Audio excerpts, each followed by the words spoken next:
Welcome to Movies, Films, and Flicks. I am Mark Hoffmeyer, and joining me is a man who will never, ever go in a tanning bed or salon after watching Final Destination 3. It's Jay Cluitt. I had a premonition about how this podcast is going to end, and you don't want to know about it. Like, it's about a microphone's going to get you in some way. Is a tiger shark or a catapult involved? There's a trebuchet and a jet ski. Whoa. I mean, that's fine. Yeah, that's how you want to go. Yeah. It's like just flying through the air on riding a jet ski. Just impending doom. Landing on a tiger shark. Into a tiger shark's mouth? Yeah. Yeah. Deep Sea 3 into a tiger shark. Yeah. That's it. Who do I want to star in the movie? I want Jake Gyllenhaal to star me as the stars me in this movie. Yeah, I can see that. Yeah. But like Nightcrawler Gyllenhaal? Or like Mysterio Gyllenhaal? Like what Gyllenhaal era? Donnie Darko? What Gyllenhaal is closest to me? Oh God. I'm trying to think when he's been like a positive, upbeat guy. He plays like a lot of Haunted Souls. All right, Prisoners. Prisoners Gyllenhaal is me. Yeah, sure. With the same hair and eye twitches and everything. Yeah. All right, that's it. There it is. Final Destination 6. Hoffmeyer dies. So Jay, I've been having people come on and explain horror franchises this month, and I'm going to keep going on with franchises because I love it. And you actually said that you would love to do Final Destination, which makes me very happy because I think it's been one of the most consistent horror franchises ever. And aside from Final Destination 4, the Final Destination, I think all of them have really cool moments. And the fifth one ends strong. 2 is iconic. 3 gets really mean. 1 is a lot of fun. 4 features NASCAR.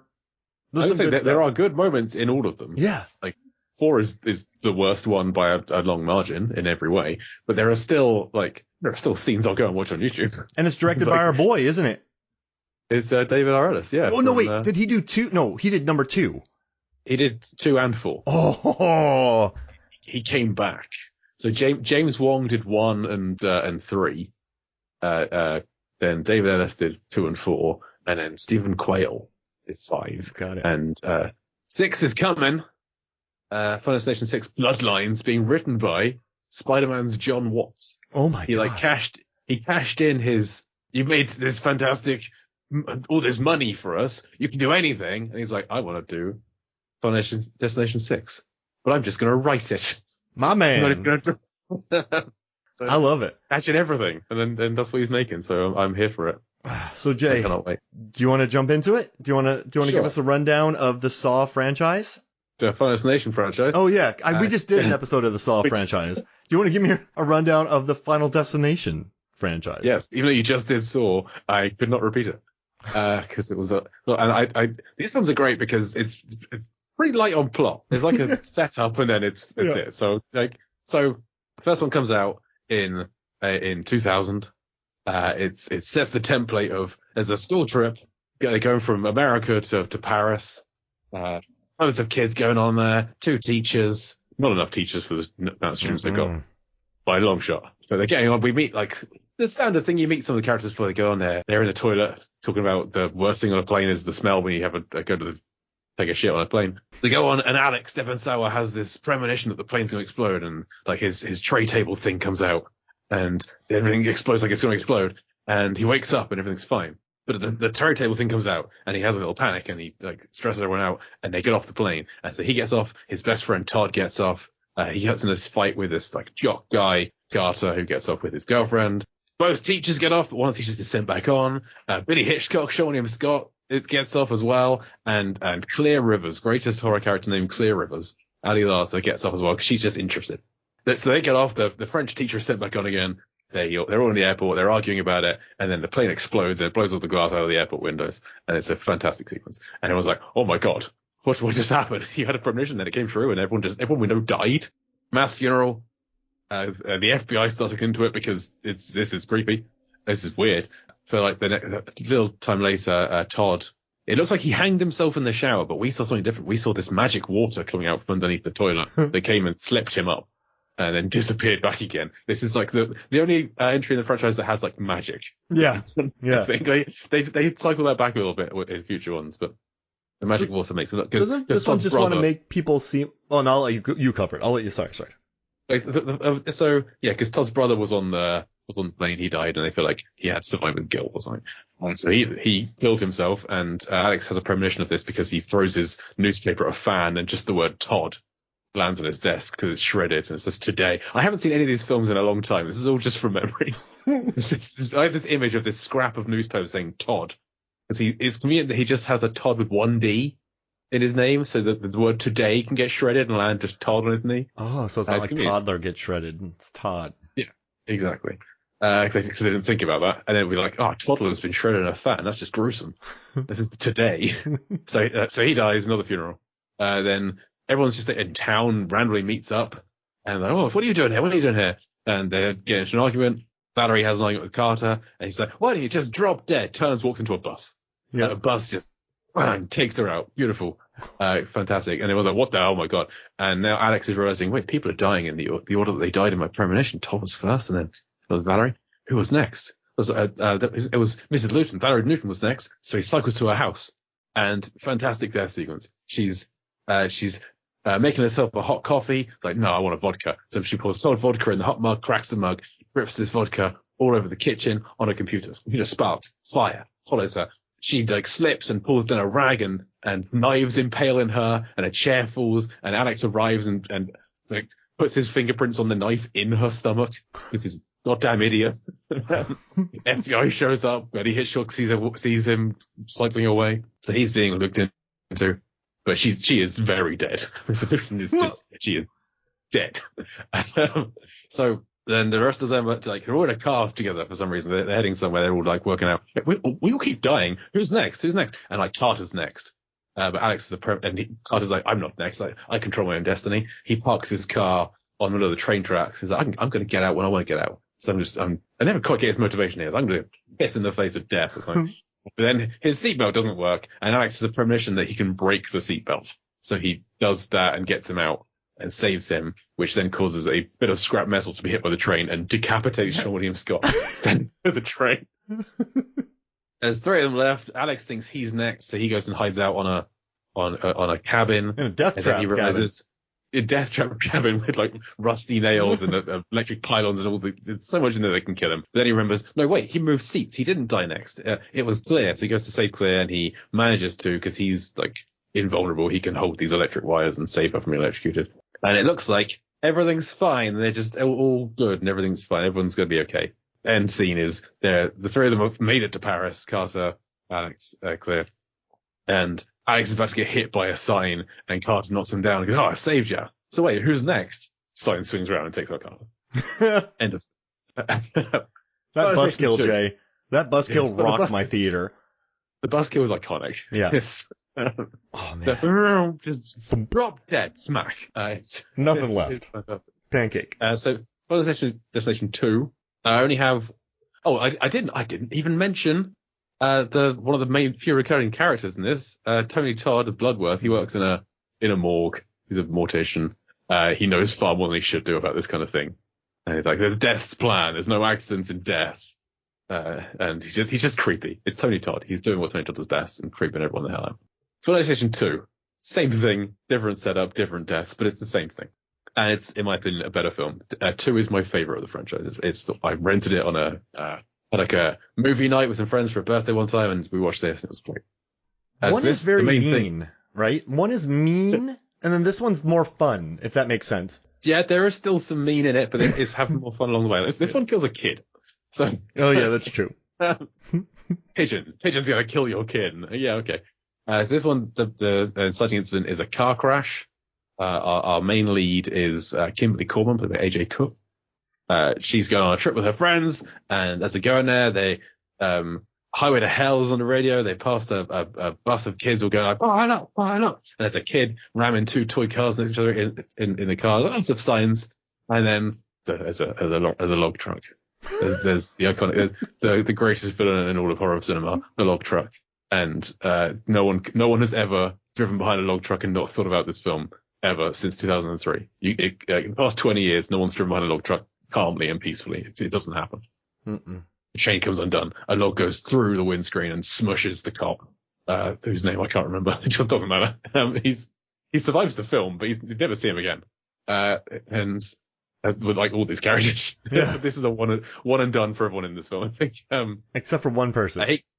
He gets taken out. There's a motorbike cuts a guy in half. Everything's exploding. And the last ones to die are AJ and her friends, because their car is flipped and they're stuck. And there's a giant big rig coming towards them that smushes this guy, Evan Lewis, who, he's in a sports car. Oh. He's on fire. He can't get out. And then this truck just kind of plows through him. Then AJ wakes up and goes, oh, and then things start to happen, and she stops to get out of the car, holds up the whole queue of traffic, and the pilot happens. You get the gist. And there's also, she sees another lady who she thinks gets killed in the crash. Nora, her name is. She was driving a van. She's pregnant, but spoiler alert for later, she doesn't get killed. They just think she does. So then people start dying again. Evan, I love Evan's death. One of my favorite deaths in the whole franchise, because he's in a kitchen and so many things are going to kill him. He put magnets in the microwave. His wrist gets stuck in a trash, in the garbage disposal, because he's got this big expensive watch. He's just won the lottery. So he's got all these, voicemails from his previous ex-girlfriends. And he throws his spaghetti out the window. His kitchen's on fire. He leaves, he gets up the fire escape. The ladder doesn't go all the way down. So he's, oh, phew. Jumps down, manages to get past, slips on the spaghetti, ladder comes through his eye. It's a fantastic sequence. Incredible. And there's magnets on the fridge that say hi E, like hi Evan, and then the H falls off and it's I. That's what's going to kill him. So a lot of setup in this one scene. Setup is for no one. No one there has premonitions. It's just for us, and I love it. So that's how he dies. You have as a dentist office. You think the kid's going to die, and there's a mother and son. Oh, since watching this film, because they have a bottle of water that he drops it and it gets stuck underneath the brake pedal. That's why his mum can't brake. I don't put anything in the footwell behind the driver's seat of our car in case it could roll forwards. It's just watching this film has been you don't do that. We have tennis balls in the car for the dogs, so they don't go anywhere in that footwell. No, it's terrified me. So they think he's going to die in a dentist's office because a toy fish lands in his mouth. That's all just distraction. This is nothing. This is just what happened to him that day. Because AJ has a premonition that he's going to get killed by pigeons. And so they go out of the dentist's office, he sees pigeons, runs towards them, and a giant sheet of glass just crushes him. It falls off of a crane because pigeons hit the crane, and it smushes him into a human pancake. He is a puddle. There is nothing solid left of him. A crepe. His mother, very distraught, they go and have a meeting because they've got all the survivors. And there's another premonition. Rory has a premonition. They're like, you're going to get killed by a man with hooks. He's going to kill you. So she leaves in the elevator, and in the elevator is a guy holding lots of prosthetic limbs with hooks and things, and it grabs the back of her hair as she's running off. Elevator doors have been set up as not working well. They slam on her neck, and she gets decapitated in an elevator. Gets her head pulled off. It's horrible. Just an awful way to go. I didn't mention that all of AJ's friends got taken out. When she got out of the car, her car still got hit in the pile up at the start, so she's on her own basically. They were the worst anyway, so get rid of them. Yeah, we then have 4 people kind of die in the same scene or same scenario where they're all driving and they think, there's that lady who's pregnant. We need to, if she gives birth, that'll be a new life created. That'll break the cycle. Everything will be fine. As I've said earlier, she survived, so the baby's always going to be fine. So this is just null and void. But there's a car crash. Everyone's in the same car, or 2 cars. The car crash where a lady gets stuck in her car with a big sharp pipe behind her. And everyone's like, we need to pull it. One guy gthey injured, so they take him to the hospital. The motorcyclist goes to the hospital with Claire. Claire is back in this. They get Claire out of a mental asylum. Because Alex died between films, but Claire is still alive, but she's now in a padded room when anyone comes see her wearing a belt or shoelaces or anything.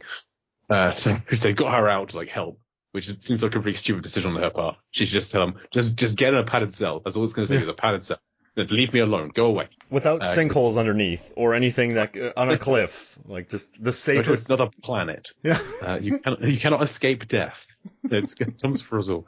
So she goes to the hospital with the motorcyclist. Meanwhile, the fireman puts his chainsaw in to open up the car that the lady with the pipe is behind. The airbag goes off, impales her through the back of the head with this sharp pipe. She drops a cigarette. it lights petrol, explodes, and one guy is chopped into 3 pieces by the bit of fence. This wire just kind of slices through him, and that shot of him just after he started to slide apart was my desktop wallpaper for a while. Just oh man, yeah, it's a really cool scene. Yeah. Image. Back at the hospital, motorcycle guy. All of his machinery just starts to kind of drift apart from each other, and there's a gas leak and everything. And his room explodes, takes out Claire as well, because she's just collateral at this point. AJ has had another premonition that Dr. Kalajian, I want to say, is it Dr. Kalajian, I think is her name, is going to kill her, or is going to... There's something about this doctor. So AJ, steals an ambulance and drives into the lake, because she and the policeman have started a relationship. I think they're friendly with each other. And so he drives it into the lake and then comes back out, and Dr. Kalajian brings her back to life. So she is now she killed herself and came back to life. So she's broken the cycle, and presumably is fine. We never see them again. And well, there's an end credit scene. A grill explodes. Where you go back to the near the farm where all the car explosion was, and it turned out Rory had saved a kid from being hit by a truck. And they're like, if it wasn't for your friend Rory, our son would have died. Son's at the barbecue. Barbecue explodes. Bloodied arm lands on his mother's plate. Scream. PlayStation 2. Done. PlayStation 3. It's this time it's on a roller coaster. It's another group of high school kids. We have Mary Elizabeth Winstead in one of her first roles. I've loved it ever since this film. It's on a roller coaster. It doesn't end well for everyone involved. It comes off the track. People die. Hilarious ways. So it's her. She's there with her boyfriend and her friend and his boyfriend, but they sit not with each other. So she sat with her friend's boyfriend, and so their partners both die. In both scenarios, they don't survive either way. They're dead. They're gone. We also have there's another jock guy. There's this kind of creepy guy, Frankie Cheeks, who graduated a few years ago but still hanging around. There's the 2 Ashleys.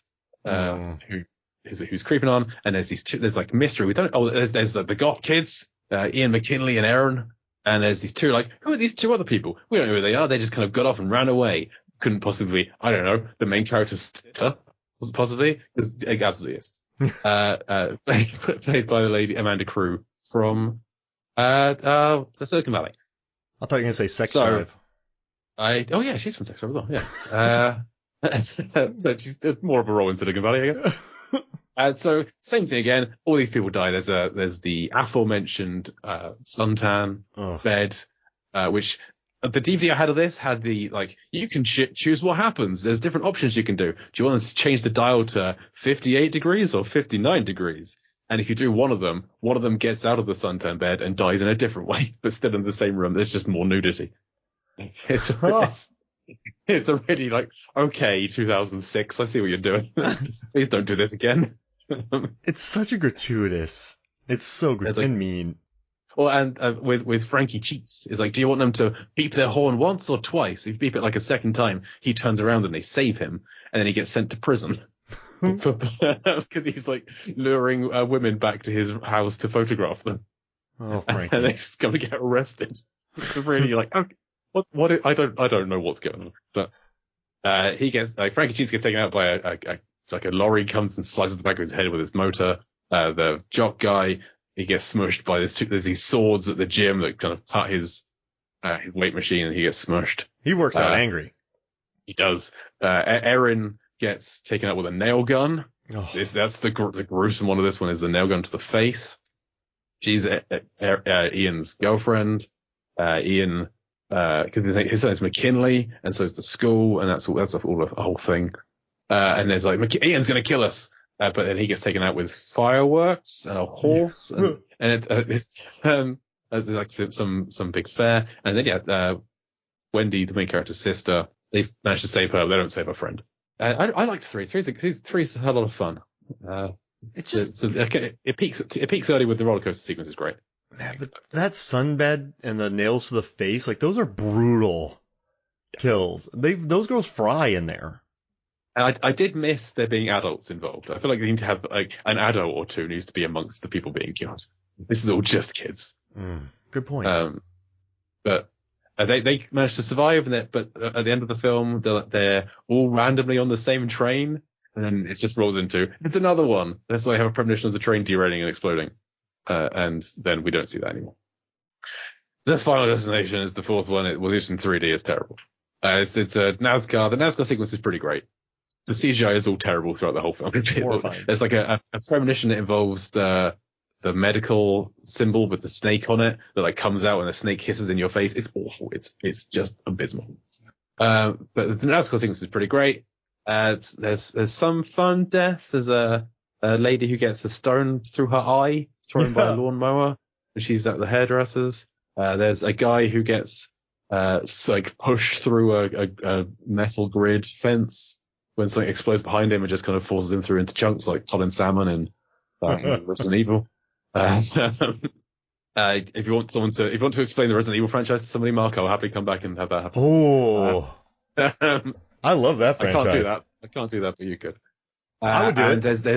There's two simultaneous water deaths that we will definitely cover at some point on Deep Sea, the podcast, where one's being drowned in a car wash, and one guy, but they save her, but they don't save the complete arsehole guy who has his entire innards sucked out through his ass in a pool filter in this bloody geyser spray in what is maybe the worst way to go in any of these films. Michael T. Williamson from Con Air is in this. He plays a guy who like becomes suicidal, tries to kill himself a bunch of times, but he can't do it because he's not next. And then he gets taken out by a rogue ambulance when he suddenly now is next.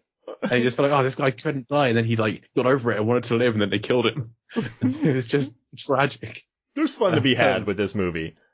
Yeah, there's a racist who gets killed trying to put up a fire cross outside of Michael T's house, and he gets dragged down the road by his own truck with "Why Can't We Be Friends" playing blasting out of his radio. And then the whole final sequence is at a shopping mall where like a cinema catches fire and escalators eat people, but they kind of get out. And then there's a scene in a coffee shop at the end of that one, but that a car crash comes through and just wipes out the coffee shop. And the end credits are pretty cool. It's all like how people died, but in skeleton form in all the previous films. Then we get to debatably the best film of the franchise. Final Destination 5 has a lot of fans. It's really good. The bridge sequence at the start, excellent. Just incredible. It looks good. It looks great. And there's some great deaths. The guy gets tarred. Someone gets cut in half by corrugated steel. There's like metal rods that impale people. David Koechner is in this film. Courtney B. Vance is in it. Tony Todd's back for a little bit. PJ Byrne.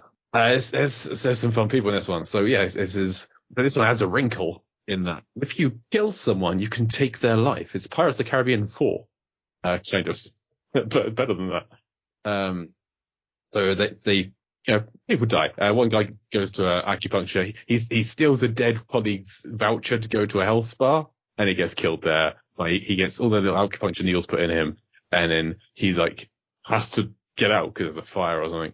And he like falls on them, but then a big Buddha statue smushes his head.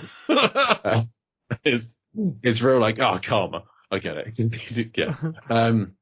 And the eye, one lady's going to have her eye surgery. Have her eye lasers. This is awful. She's like strapped in. She can't blink, and the laser turns on and starts going in her eye all over the place, and she puts her hand up and it gets her hand, and she ends up getting out of the machine but running blindly out of a window, and her eye is just kind of bouncing around afterwards.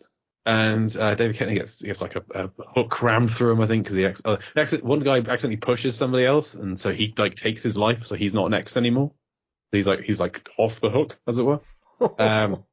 Unintentional. Semi-intentional. And then it all comes down to the end with like one guy gymnastics. Gymnastics. I thought the gymnastics sequence is excellent. Because you think, there's this pin on the bar or the horse, whatever she's on, the beam, and she's doing a sequence. You think, she's gonna step on the nail, and she doesn't. She gets off, and then she moves on to something else, and then somebody else steps on the nail, distracts her, and she just lands in a crumpled heap.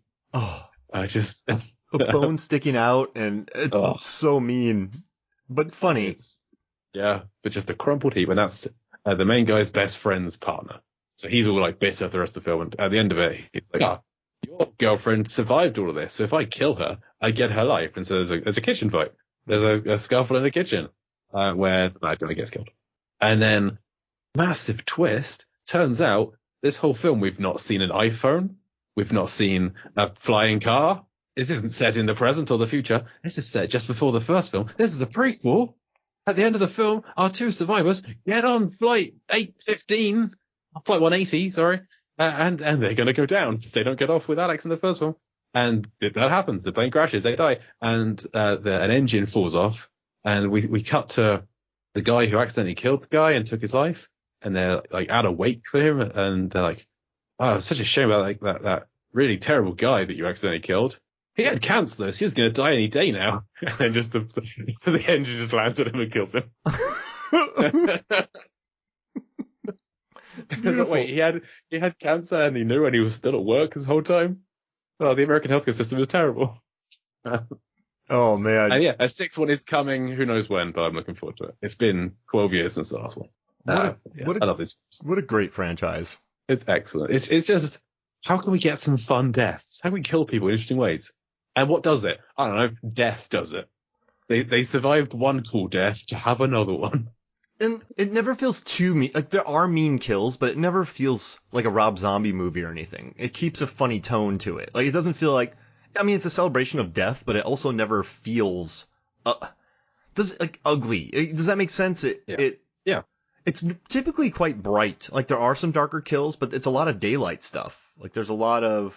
I feel like it never feels that mean because these are people that were already supposed to be dead by this point. Like, they already died and they kind of survived that. So this is fair. Yeah. They've got a few more extras of being tense. Like, I forgot to mention the second film. That's death tying up the loose ends of the first film. Yes. Because everyone who was being killed by the car crash was supposed to have died in some other way that was prevented by it's ripples. Like, Alex's premonition in the first film caused a teacher got shot, but he wasn't there because he'd been substituted to go and take over from Mrs. Luton. And so they just tied up the loose ends. They don't do that again. 3, 4, and 5 are just their own kind of thing. But And death made everything look like suicides in the first one. Most everything looked like a suicide. Well, yeah, suicide or like a murder. Like, they think Mrs. Luton was killed by Alex. The bus crash is just people get killed by buses. Like, get hit by a bus is a saying. Yeah. You could get so. I guess, Sean William Scott's is an accident, but like the suicide one and the murder one, like death works and then it sucks the water back. We don't really see that again in the other ones. Yeah. Well, I mean, so the second one, like the elevator death, that's just like that. This is weird. This wouldn't happen. Death is doing something here. But yeah, someone could get crushed by a pane of glass. That happens every day. Mm-hmm. But everything else, it's I don't know. It's all the hospital death. Like, if there's not enough left to check, like, wait, these equipment was just kind of wheeling away from each other and like they had minds of their own. There's no room left to analyze. Yeah, that's true. Yeah, death works in non-mysterious ways in this one. It's just trying to kill you. Yeah. Death works in mean, insidious ways. Oh, Jay. Hey, thank you for joining me, man. This was awesome. Happy to do it. This reminded me of when we did the 400th Lambcast episode, and I had everyone do 400-second long segments. We tried to do the entire MCU in 400 seconds. Oh, that's amazing. That was a stressful experience. It's like, Thor, it's accounted angles. Next one. Thor, awesome dude, becomes less awesome, then becomes awesome again. Yeah. Yeah. Thor the Dark World. I don't remember. What's next? Yeah. Nothing good. No, wait. Loki's now Anthony Hopkins. A demon wants the ether, gets the ether, dies. Doctor Who is in it. No, he's in the first one. No, he's in the second one. He's Malekith. Doctor Who is Malekith, but then who cares? Yeah. Well, listen to that episode and check these out. And we're going to do more of these, Jay. And we might even do more on Deep Blue Sea, because these are fun. Hell yeah. And I want to do a Final Destination Water series now, because why not? Yeah, absolutely. All right, man. Well, thank you for joining me. Thanks. All right, so for me, Mark Hoffmeyer, for Jay Cluitt, this is Movies from the Flicks. We'll see you next week.